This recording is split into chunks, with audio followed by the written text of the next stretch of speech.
السلام عليكم ومرحبا بكم. إذا كنتوا أول مرة كتزوروا قناتي فأدعوكم للاشتراك بقناتي وأيضا تفعيل الجرس للتوصل دائما بجديد وصفات مطبخية وأيضا الوصفات الطبيعية للعناية بالجمال.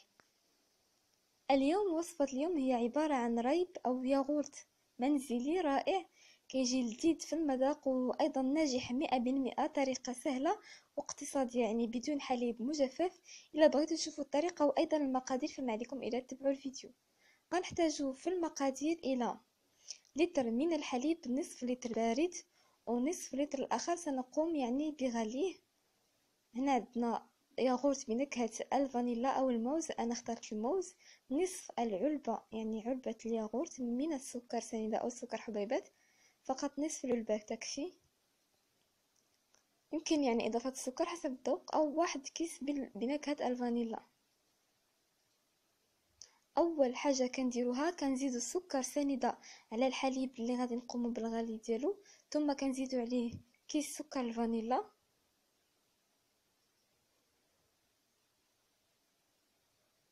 ثم كنقوم بتحريكه يعني وضعه على النار،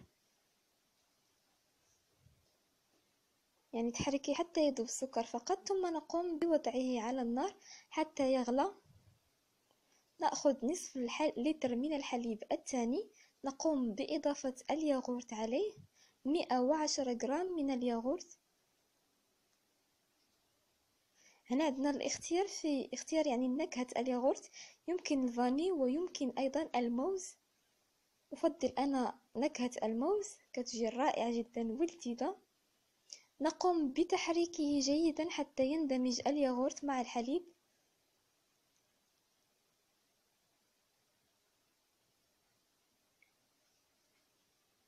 يمكن استعمال الخلاط الكهربائي في هذه المرحلة يعني عوض الخلاط اليدوي.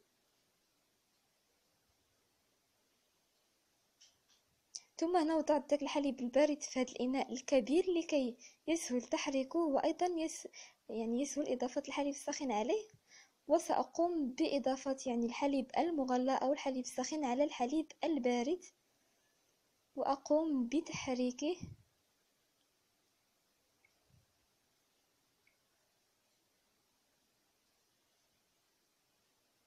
الآن سأمر يعني لتحضير الكؤوس التي سأفرغ فيها هذا الحليب أو يعني هذا الياغورت.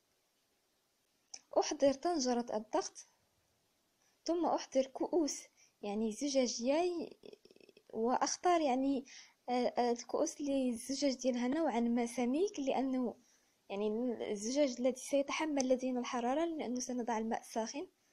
نضعها في يعني في طنجرة الضغط.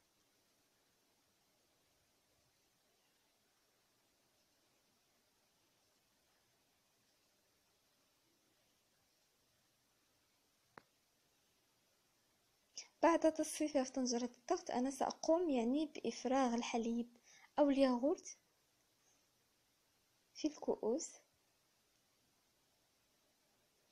سأقوم باستعمال هذا الإناء لكي يسهل علي عملية الإفراغ. هذا الياغورت كيجي رائع جدا، كيحبوه الأطفال وأيضا الكبار، وكيجي يعني رائع في رمضان الكريم، وكيكون ناجح 100% واقتصادي. يعني أي سيدة يمكن تجربوه و100% غادي يصدق ليها.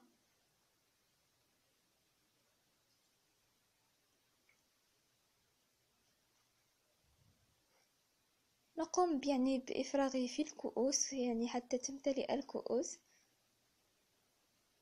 وفي هذه الأثناء نكون وضعنا يعني الماء الساخن يغلي، نضعه على النار حتى يغلي جيدا. هنا من بعد ما فرغت يعني الحليب في الكؤوس، الآن غنحضر الماء المغلي أو الساخن جدا، ثم غادي نفرغو يعني في جوانب الكؤوس، يعني فقط في الطنجرة جانب الكؤوس حتى نوصل يعني للنصف ديال الكؤوس تقريبا، يعني يوصلني الماء الساخن لنصف الكؤوس.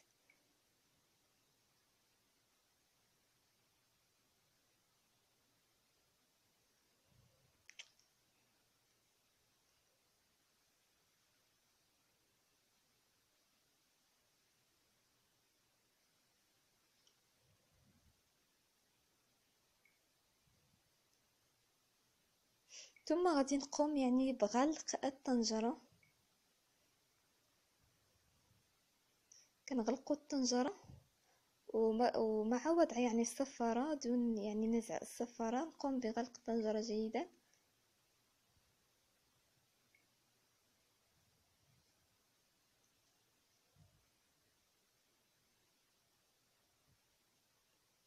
وكنخليو فيها الصفارة،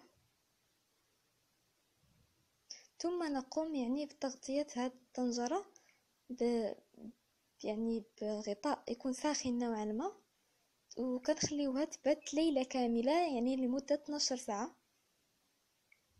الآن بعد ما خلينا الطنجرة مدة ليلة كاملة يعني في الصباح، يعني صيبنا في الليل وفي الصباح ديال الغد الآخر غنلقاوه واجد بإذن الله. هنا كيف ما كتلاحظوا فالياغورت ديالنا أصبح جاهز.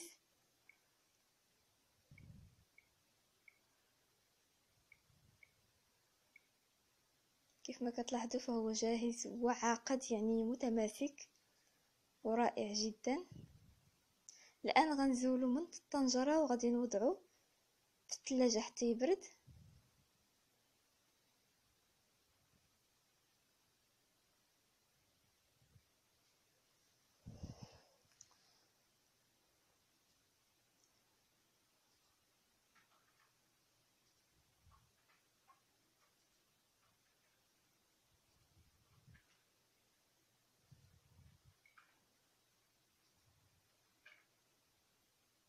غنوضعوه يعني في الثلاجة حتى يبرد لينا جيدا، تقريبا مدة ساعتين أو 3 ساعات.